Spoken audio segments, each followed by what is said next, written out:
السلام علیکم دوستانو، زه یم سلام او تاسو ګورئ سلام فارمیسي چینل.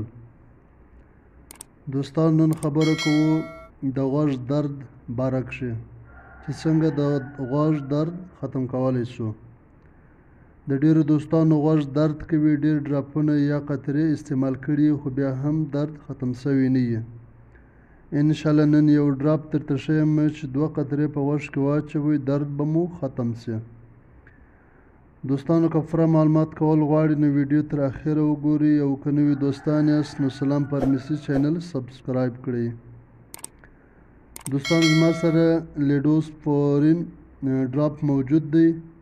دا په هر میډیکل سټور کښې په اساني سره پیدا کیږي. دوستانو که ستاسې غوږ درد کوي نو دغه ډراپ یا قطرې 3 وخته استعمال کړئ. 2 قطرې سهار، 2 غرمه، 2 ماخستن په غوږ کې واچوئ. انشاءالله دوستانو 15 دقیقې بعد به درد ختم سي. دوستانو امید کوم چې دا لنډه ویډیو به ستاسو خوښه سوې وي. له ټولو دوستانو څخه درخواست دی چې سلام فارمیسي چینل سبسکرایب کړئ، ویډیو لایک او شیر کړئ له نور دوستانو سره.